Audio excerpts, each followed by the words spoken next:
पधारे, श्री माता जी आप तारे, स्वागत आगत स्वागतम, स्वागत आगत स्वागतम।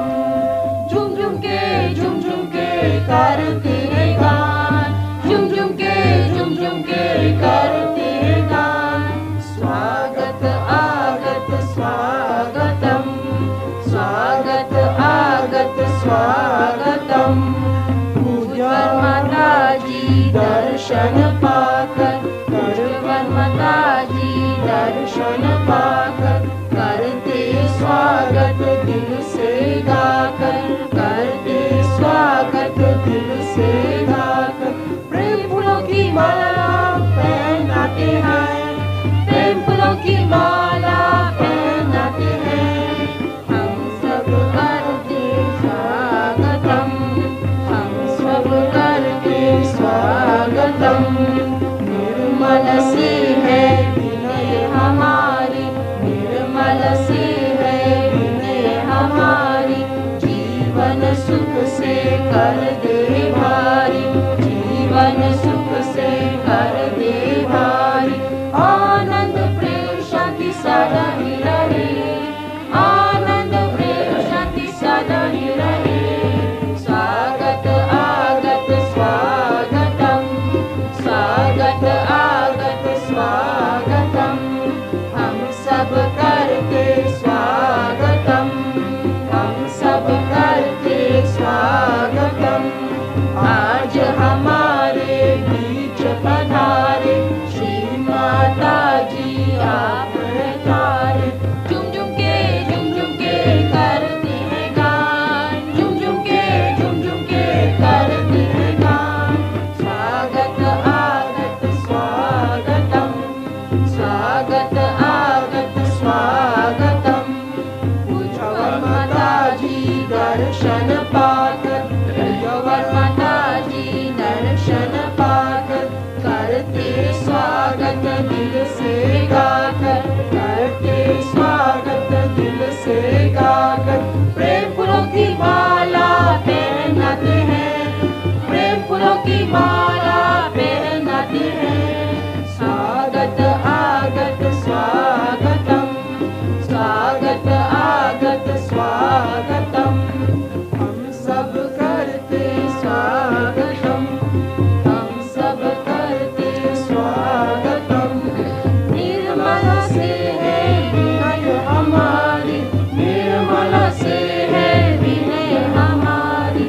जीवन सुख से कर दे भारी, जीवन सुख से कर दे भारी। आनंद प्रेम शांति सदा ही रहे, आनंद प्रेम शांति सदा ही रहे। स्वागत आगत स्वागतम, स्वागत आगत स्वागतम, स्वागत आगत स्वागतम।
Today, it's a great day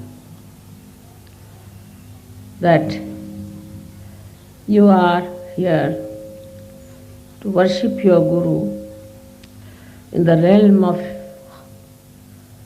the heart of the universe. If we can do that in our domain of the heart, We don't have to do anything else.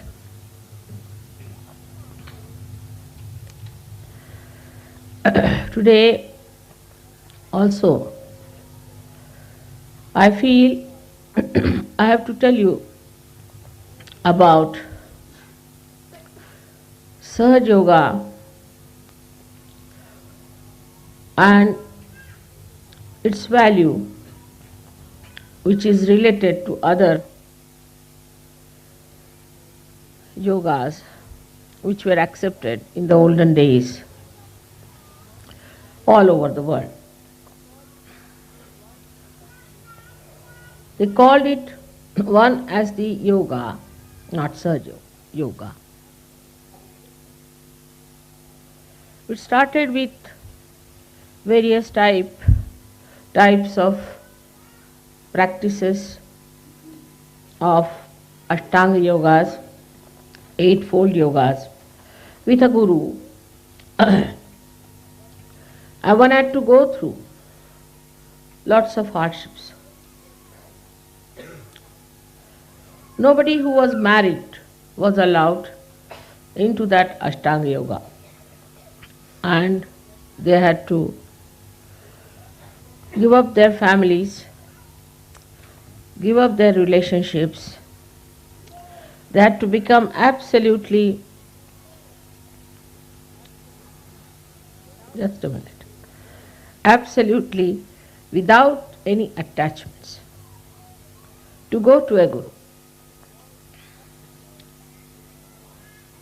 All their property, all their possessions were given up, not to the guru,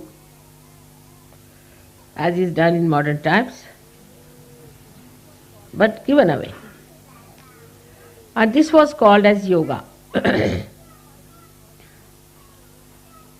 another style was called as Sankhya. Sankhya is where all your life you have to gather things with detachment and then to distribute them completely.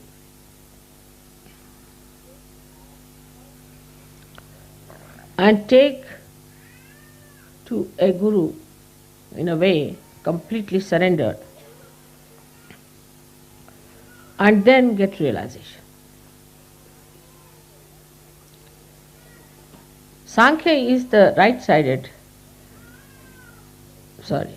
Sankhya was the left-sided behavior. And the yoga was the right-sided. Where the Gayatri mantra was used was the Sankhya. Because they were left-sided, they used to use Gayatri mantra. They went so much to the left side, that is to gather things, to gather possessions, to gather properties, to gather all kinds of friends and relations and societies, that they were afraid that they may be completely lost into all those things. They would go to Gayatri, the mantra of Gayatri, which teaches you the essences of all our chakras, the centers. I have told about this before also. Bhu, Uru, Swaha. Bhu stands for the essence or the bija of the Muladhara. Bhu for the universe that is created, that is Swadhisthana's bija. Swaha is the bija of the Nabhi. Mana is the essence of the heart chakra.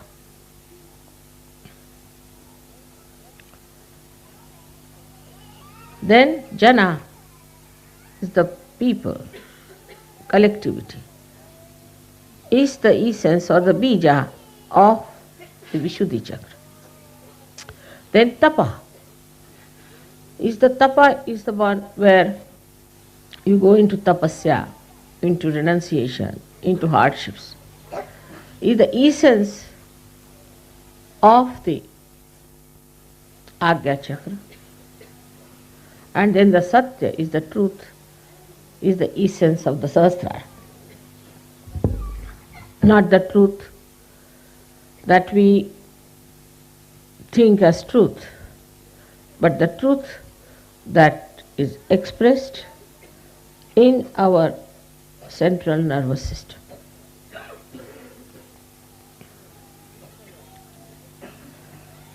So this is discovered at the 7th stage of the Sahasrara.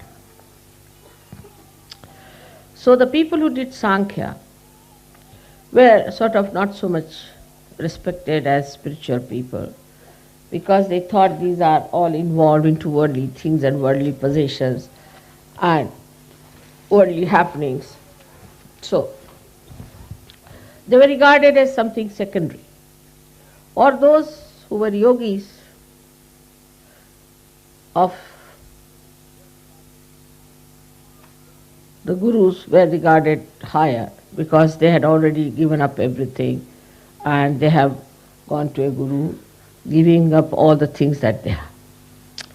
But here, these gurus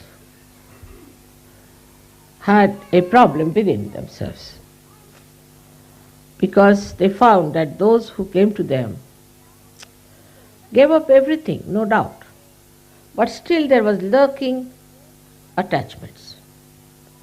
In their own ashramas, they found these people had their own attachments to things. Though outwardly they had given up, but inside they had not.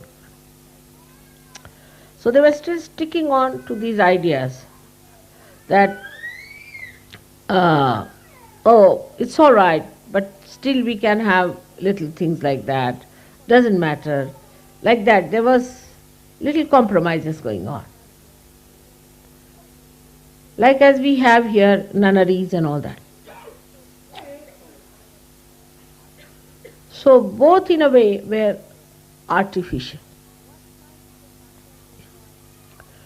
The one side is the Sankhyas were trying to ascend with all the luggage they were carrying.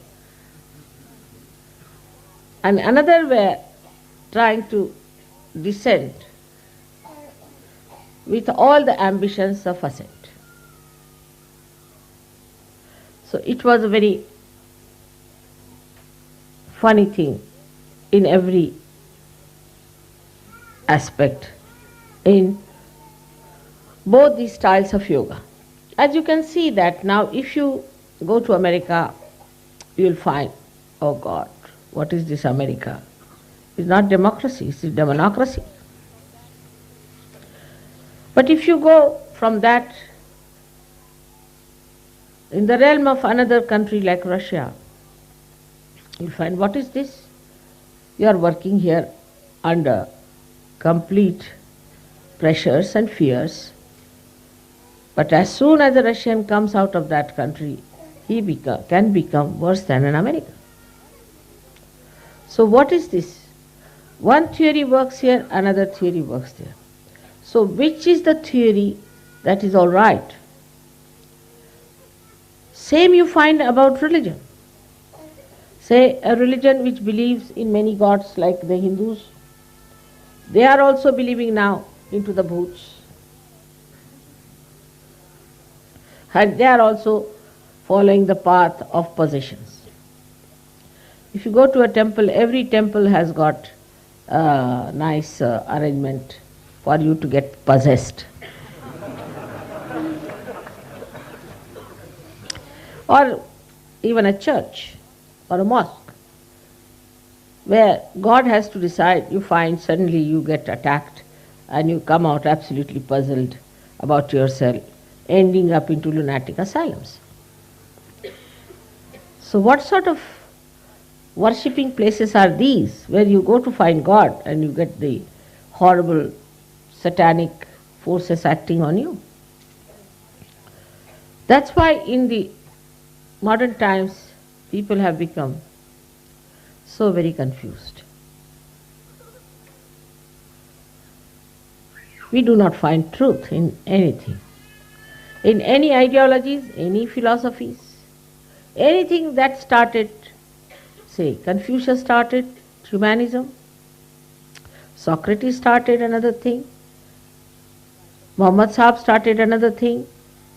Like Muhammad Sahib said, let us not worship God as an idol. Let us worship Him in the Nirakara, in the formless God. But you see the formless, how they are killing each other now? I mean, after seeing the Muslim countries, you can't believe there could be any formless or formful God existing anywhere. All must have run away.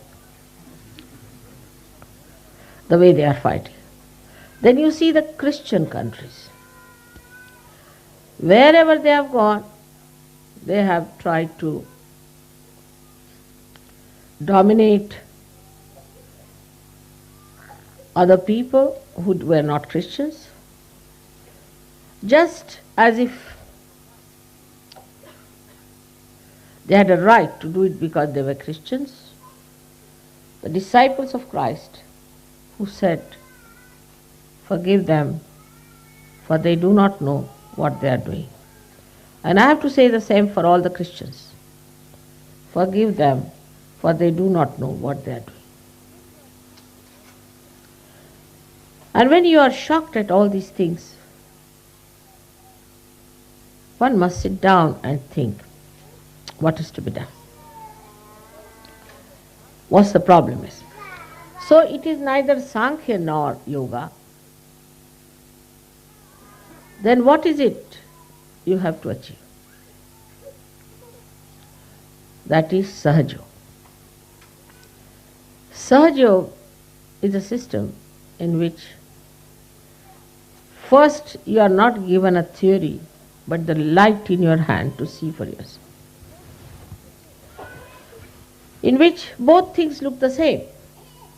For example, now you have got this beautiful house made for your mother.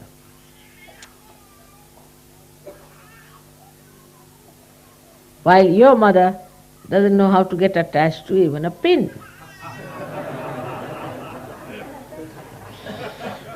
It's a funny situation. Everybody has to remind me, Mother, it is your house. Oh, I see.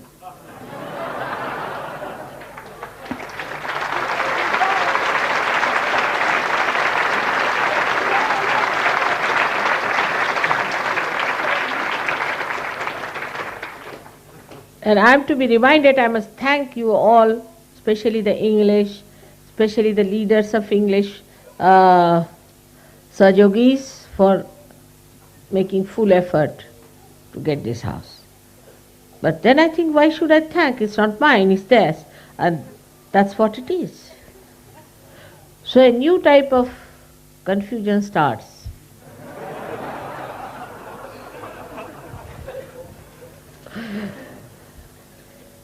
And that's what I felt, that this confusion is very sweet and beautiful. It's a fact that nothing belongs to us, but everything belongs to us. When I think about how beautifully you have done this place, it belongs to me, all right. This house belongs to me. England belongs to me.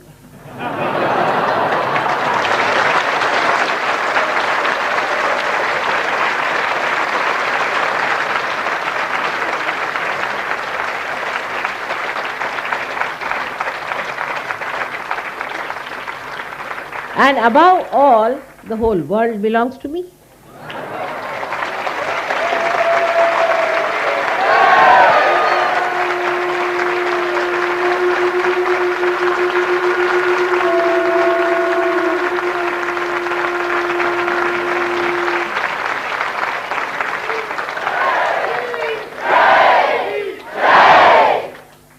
That's how we see Sankhya and Yoga become one in Sahaja Yoga. And he said that when you see Sankhya and yoga as one, then only sa pashyati. That's the one who sees, that's the one is the witness. So for normal people it could be that how is it your mother is supposed to be a guru and she wears all ornaments. But what to do? She is also a mother and she is also a goddess. Another confusion.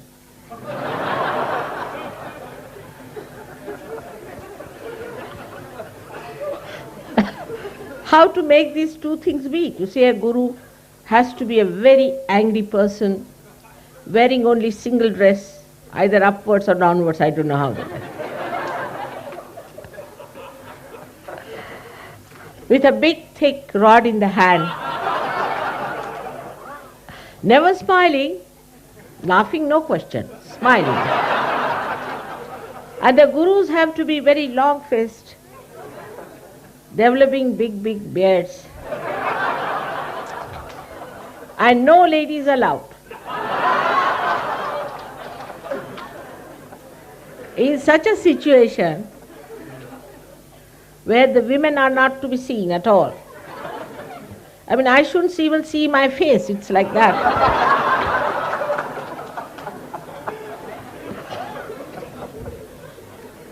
There is a big discussion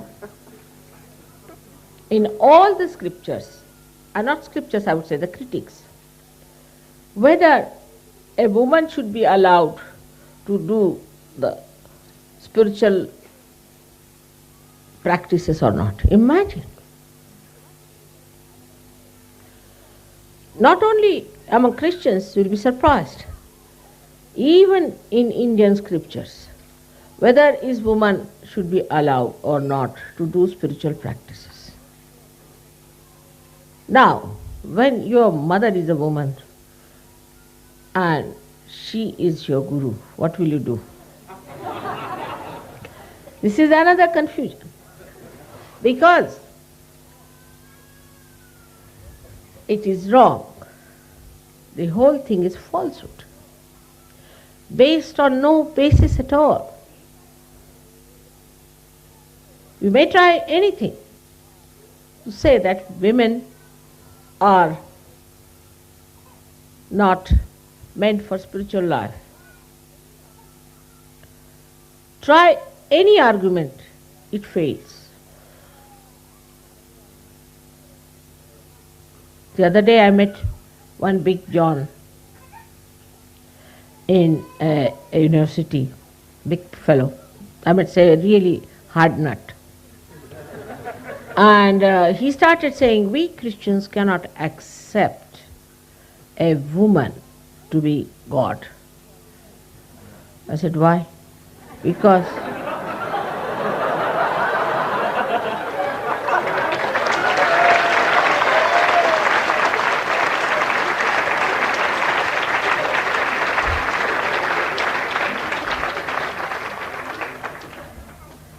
so, to put all these upside down stories right, your mother had to come on this earth as a guru.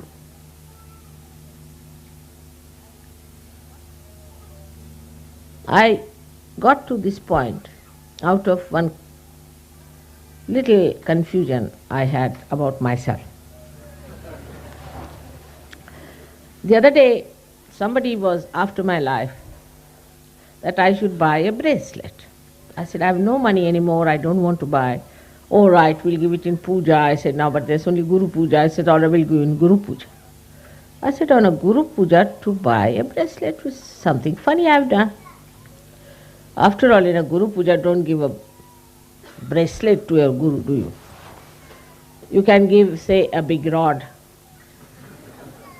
Or you might give him a sandalwood khadawas, they call the chappals. Or you may give him a shawl. But here it is, I have asked, all right, give it in Guru Puja. What was the reason? And I became aware of my own confusion.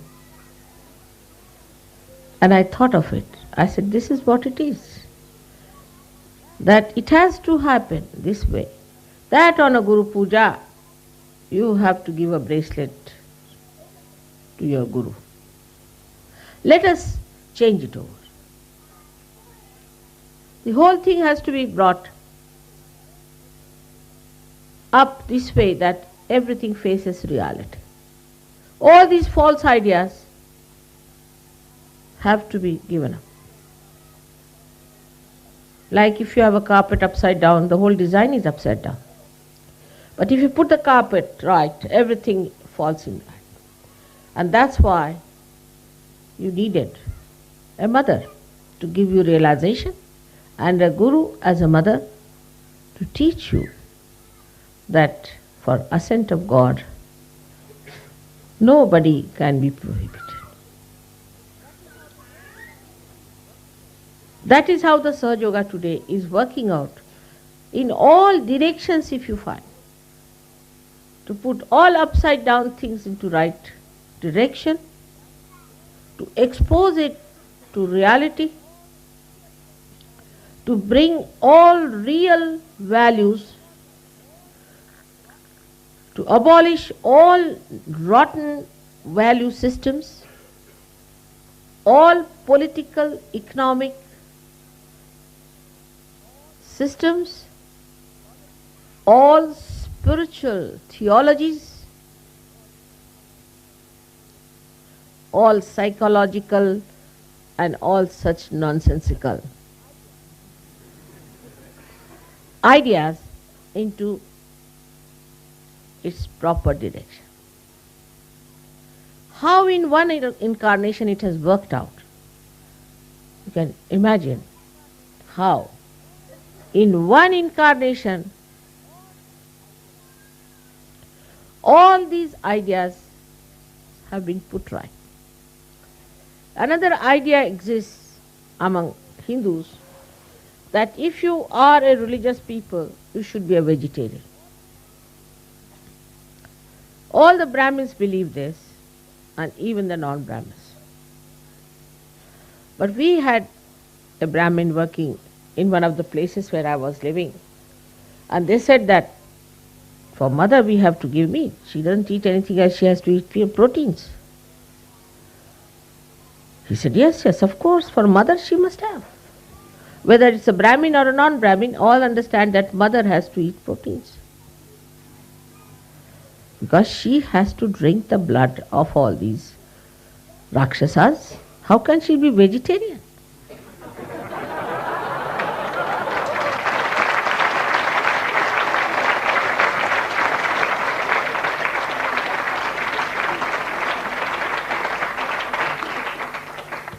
And if she has to kill so many devils, how can she be non-violent?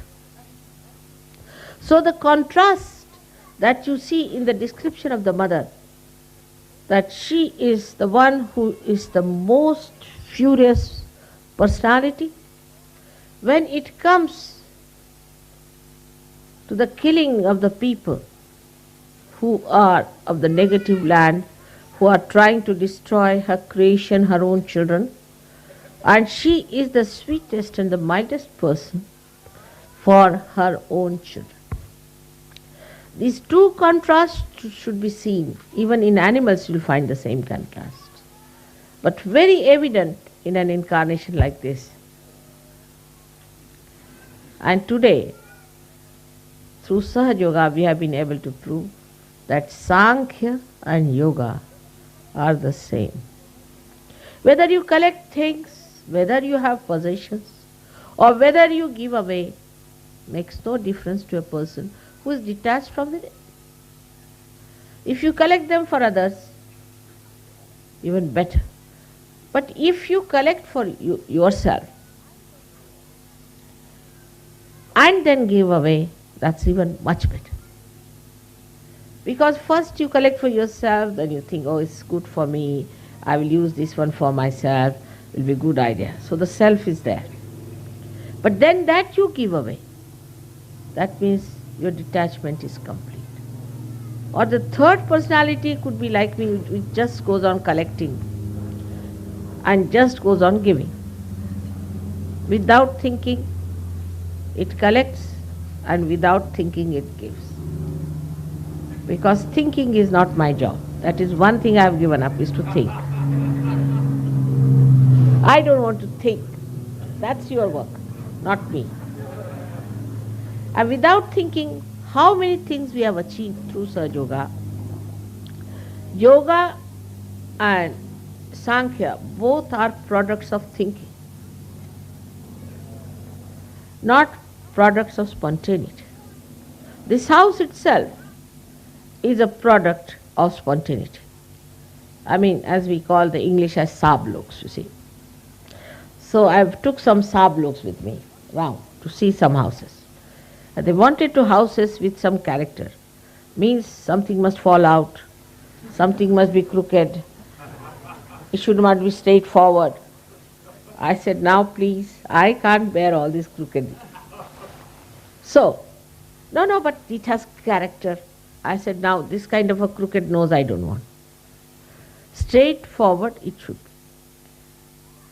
So they were rather disappointed at me. And the Sablok has some other ideas also. That say, for example, if you go to, say, to a place called Vinmaya, it's a posh place. If you go to the north side, it's little less. Then if you go to the east, it's useless. Like that. I said, let's go to the northeast, as far as we can go. Because you know, the goddess has to be Dakshinamurti. She has to be on the north side, to be on her eyes on the south. That's the reason she has to be. I mean, we could not be in Scotland, that would have been too much for you. But that would have been the ideal for all of us. Because then our drishti is towards, our vision is towards the south, and we see the whole universe under our own beautiful visions. So that's how spontaneously we found this place. And Sablok were yes, no, yes. But spontaneously we got. And then we found out it has a history. Then we found out its beautiful vibrations. Then we found out the potential about it. Whatever you get spontaneously, it is full of potentials. On this point, I have to say a few words. It's important. Can I have my handkerchief, please? I have to get few points I have to say about, thank you, about spontaneity part, which is quite interesting, the way people think spontaneity works. Like, it's mostly ego part which says this is spontaneous, with so many people. Especially the very old Sahaja Yogis think they are authorities on spontaneity.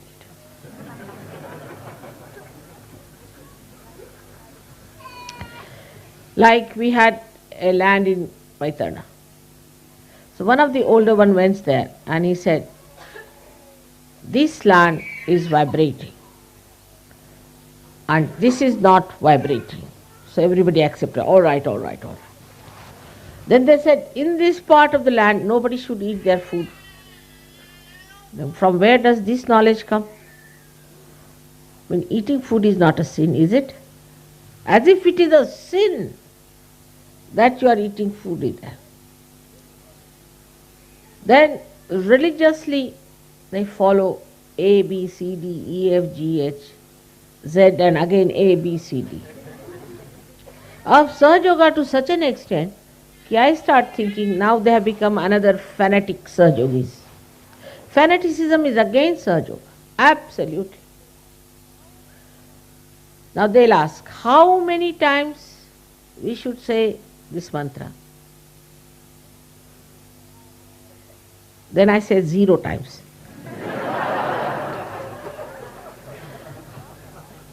How many drops we should put the ghee in our nose?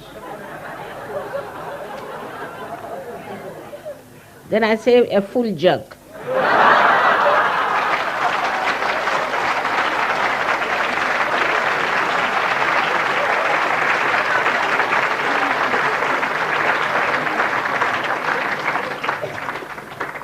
Then, oh, I should not have gone from the left side. I should have gone from the right side. Then I would say, you just jump up. You have to be like children. But the ideas are so settled down in Sahaja Yoga now. It's so many years, of course. But they should not settle down. If they settle down, it's not Sahaj. It's not spontaneous.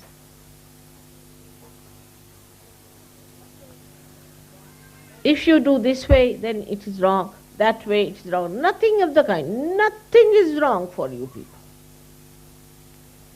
If you do anything wrong, your vibrations will be lost, finished.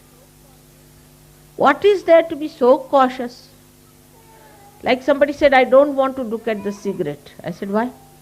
Well, looking at it also is sinful. I said, looking at it, what happens? Then I feel like smoking. So I said, better smoke once for all.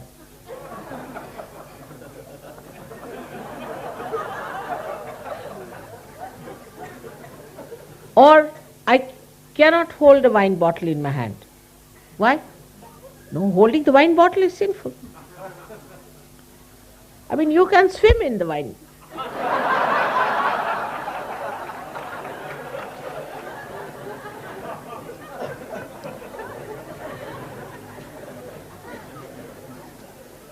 So this kind of understanding should be there. Though I have always said that if I say one thing, you will cling on to it. So I always say the other side of it.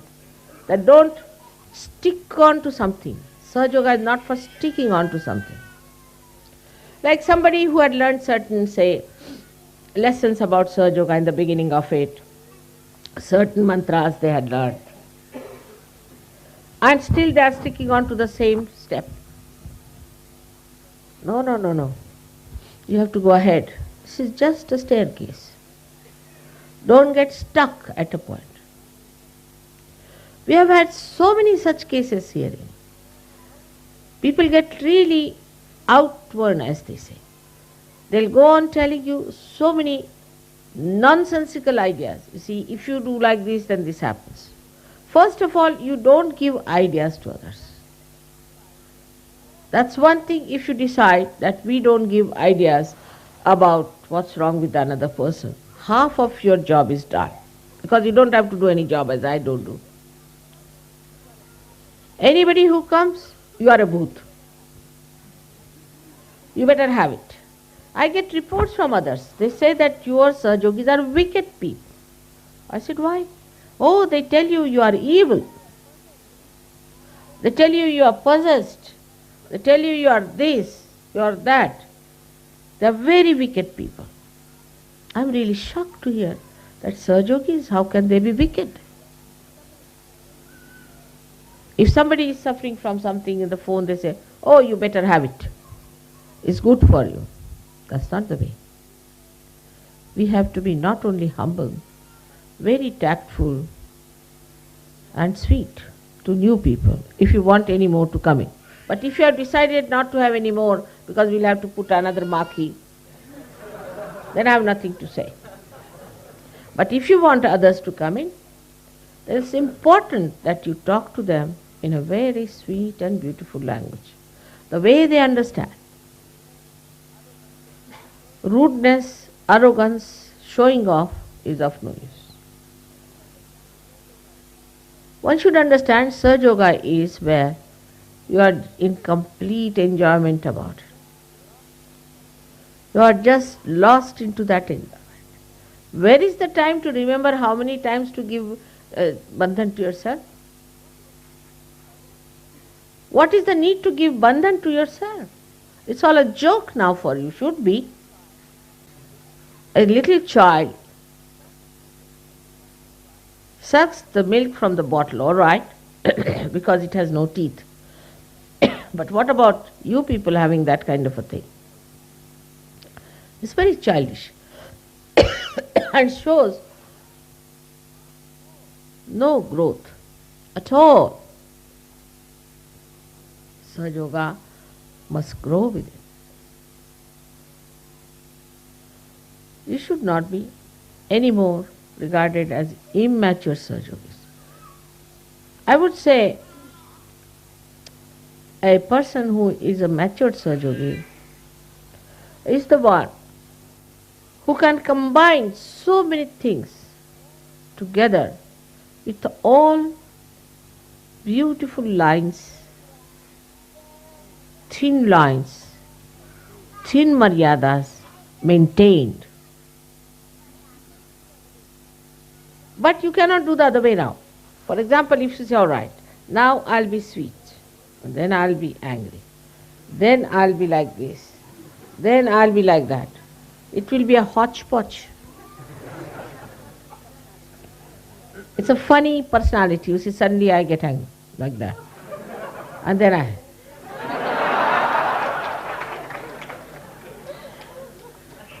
People will think you are doing Bharatanatyam or something like that. Showing all your moods. In 5 minutes you show 10 moods. This is the growth within you which will show. So we have to have our growth. And for growth, let us be silent within. Let us not react to others. This person is like that, that person is like that. What about yourself? Also, there are other ways, like I tell somebody that you see, you have this problem. So that person immediately goes to the second person and says, you see, mother told me that you too have this problem, better look after. I didn't tell that person, I told you. Keep it to yourself. So mother says is to be given up. Absolutely. If mother has to say, she'll say it. Why should you communicate? Why should you say, I never asked you to say that?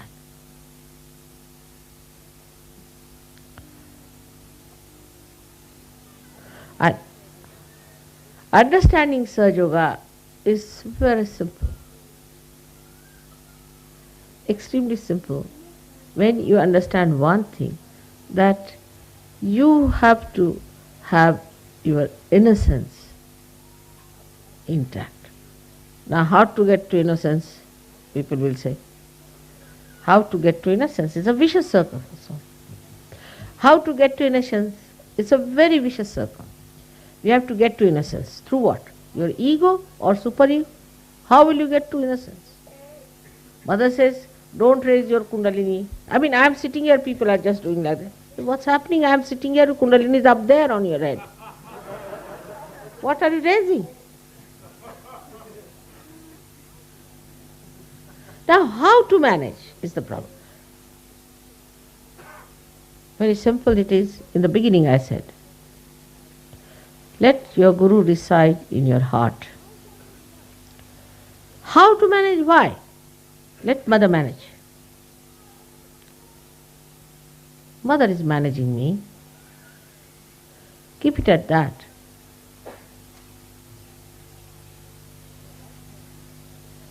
Your right side will clear.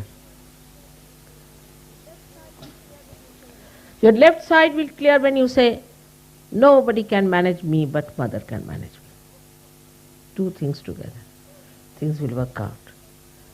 Thank God you have somebody like me to sitting here where you can say so. Think of those who never had anyone to tell them or to be in their presence, to say that I can manage this or you can manage that. That's how you can balance. Allow your kundalini to grow. Everything works out. Like this house when I purchased, or when they purchased, or who purchased. So many questions and complications. How? What's worked? It's there. Quite intact. Nothing has fallen off. Nothing has gone wrong. I had to shout once, all right. But let me shout. You don't start shouting. As soon as I finish, they'll take a loudspeaker, shout even louder. Mother says so, you are this, that. I am saying about you, whom are you preaching? But only you must know that when I tell you something, please do it. Please do it. See, because I know quite a lot. Because I am Guru, your Guru. Because I am the Guru of all the Gurus. And those who is a real Guru knows that my mother knows everything.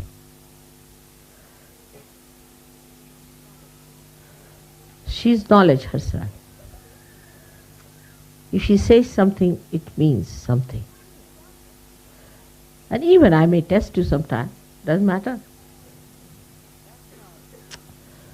That's how you become the Guru.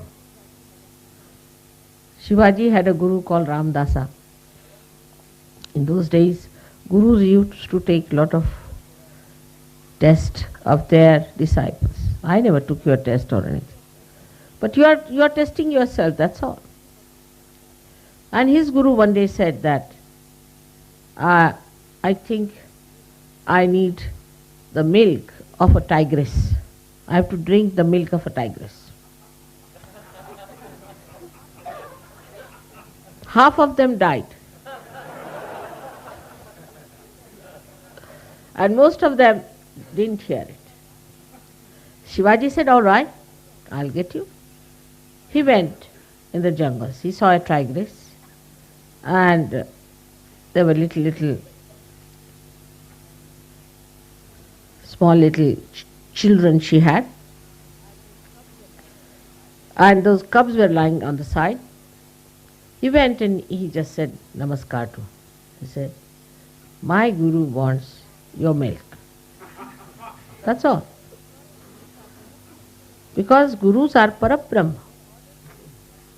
Their orders are listened to by the Parabrahma. My Guru Shri Ramdasa wants your milk. So please, will you give me your milk? So nicely she got up, stood up before him. He milked her and took that milk for his Guru.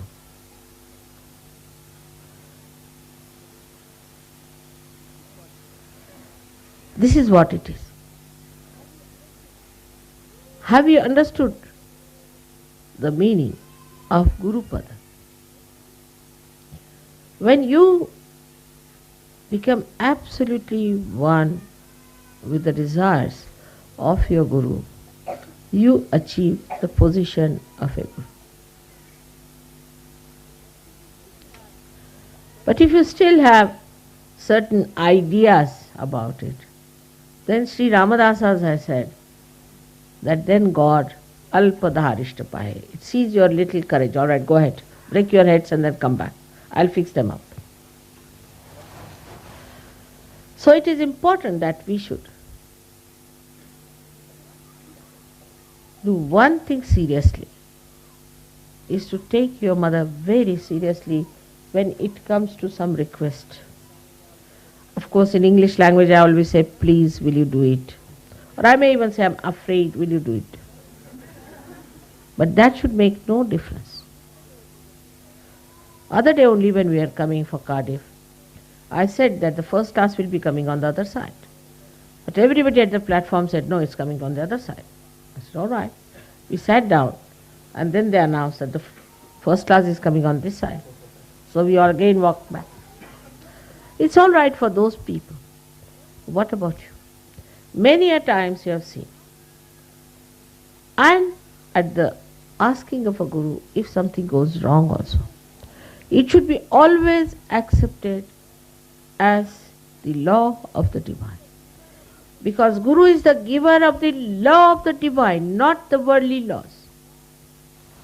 The law of the divine he gives you. The law of the divine you understand, then you have to surrender to that law of the divine. And that's how you will become masters of that law. Today for a Guru Puja, I can go on talking to you. But today I would request you to understand that Why surrendering, as Islam is called, was so important that if God is your Guru, let Him guide you. Thy will be done. Let us not guide ourselves. And also, sometimes they try to guide the Guru as well. Then the Guru plays tricks. And then you fall into the trap of tricks. And then you find it's too much. It's better to listen to what the Guru is telling you. And better to do it. Whatever the Guru says is all right. Gurus can ask you anything. I mean, I am quite a nice Guru. Like this Ramadasa himself asked his disciples that I have got a very bad septic big boil, and please try to suck it out because it's full of pus. Imagine. So they didn't know what to do, how to suck the pus of the Guru is too much. But Shivaji came forward, he took down his hat, sat down next to him, started sucking. People said, how is it? It's very sweet, very nice. Actually, he had tied a mango there.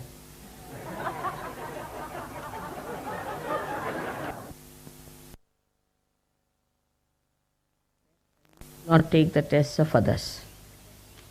Leave them to me, I'll manage all of them one by one. Whatever has to happen, happens.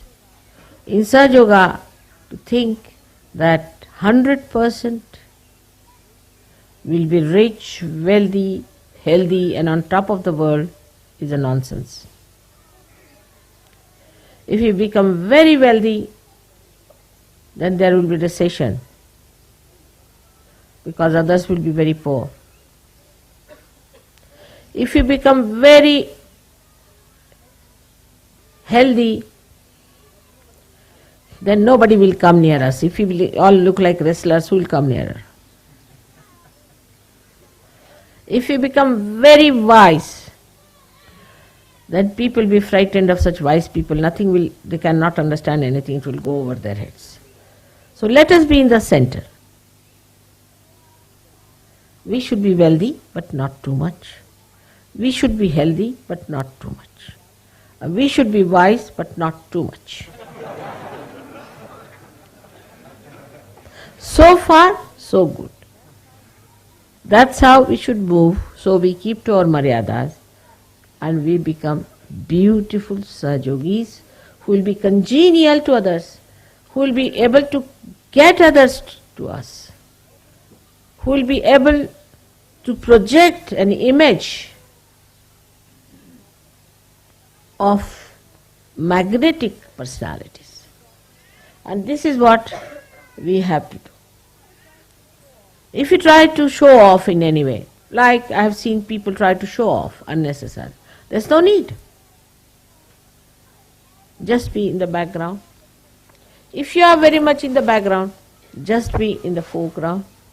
Try to balance yourself. Try to watch yourself and guide yourself and tell yourself.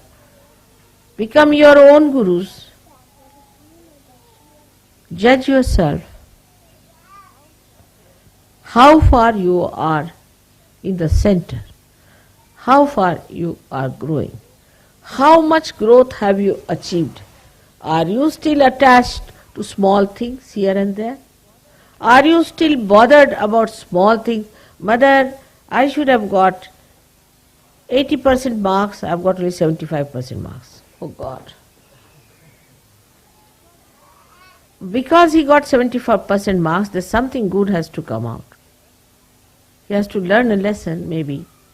Or maybe that he has to take some other course. Maybe something that is good for his ascent has to work out, is to be seen if you have to be gurus. If you can't see that, how can others see that? This is to be realized, not to be put in the mind, but to be realized in the heart, in the realm of your heart. You have to realize it. You have to understand it in the realm of your heart. Nice that we are in England, the heart of the universe, that we are talking about opening our hearts. If you have to put me there, is the ocean of love. And to contain this ocean of love, you have to have a very, very large heart, bigger than your personalities, bigger than your countries, bigger than this world, bigger than this universe. May God bless you.